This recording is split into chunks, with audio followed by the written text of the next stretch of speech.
Hello guys, welcome to my YouTube channel. लेकिन बात करेंगे आज के एक्सीडेंट ऑफ द डे की। बाजार की नजर आज इंडसइंड बैंक और डिक्सन टेक्नोलॉजीज पर है। दोनों स्टॉक्स में रिजल्ट्स के बाद तगड़ी गिरावट देखने को मिल रही है।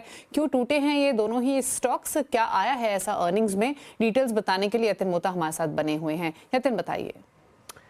देखिए, जहाँ तक कि इंडसइंड बैंक का सवाल है, क्लियरली रिजल्ट्स में जो अनसिक्योर्ड लोन्स हैं और जो माइक्रो फाइनेंस बुक है, यहाँ एक बड़ा एसेट क्वालिटी का इशू सामने आया है। प्रोविजनिंग भी बड़ी है और एसेट क्वालिटी का स्ट्रेस भी बड़ा है, जिसके चलते एक बड़ा इंपैक्ट मुनाफे पे आता हुआ आपको दिखाई पड़ा है।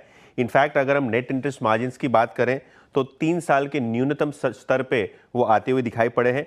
और ऑपरेटिंग प्रॉफिट्स की अगर हम बात करें तो साल दर साल बेसिस पे और क्यूओक्यू बेसिस पे दोनों ही तर्ज पे आपको ये प्रॉफिट का नंबर है नीचे दिखाई पड़ रहा है। तो कहीं ना कहीं ये मुनाफे का जो इम्पैक्ट है अनसिक्योर्ड बुक का, उसके कारण आपको स्टॉक में प्रेशर आता हुआ दिखाई पड़ रहा है।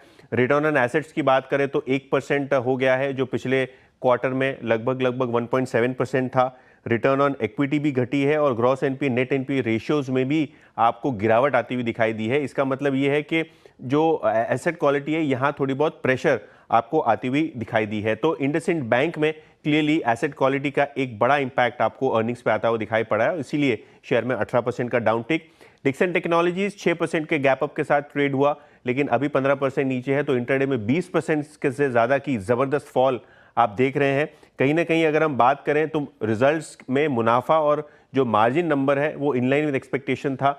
रेवेन्यू बेटर था। हालांकि मैनेजमेंट ने कहा है कि जो Q3 का रिजल्ट होगा दिवाली के आसपास का, वो एक डिप देखेगा, लेकिन Q4 से फिर से एक बार पिकअप होगा। लेकिन Q3 का रिजल्ट है थोड़ा बहुत फीका, ऐसा मैनेजमेंट ने इंडिकेट किया है। जहां तक कि एडजस्टेड पैट का सवाल है, वो भी अनुमान के मुताबिक आया है। लेकिन रिजल्ट की हाईलाइट जो कंज्यूमर इलेक्ट्रॉनिक्स का जो कंट्रीब्यूशन है वो लगभग 29% से घट के अब 12% हो गया है। होम अप्लायंसेस का भी रेवेन्यू 7% जो पहले कंट्रीब्यूशन था वो घट के 4% हो गया है। और मोबाइल मैन्युफैक्चरिंग से एक बड़ी ग्रोथ आती हुई दिखाई पड़ी है क्वार्टर में। तो शायद सिक्वेंशियली अगर हम देखें तो बहुत सारे सेगमेंट्स में आपने एक डिप देखा है कंट्रीब्यूशन में।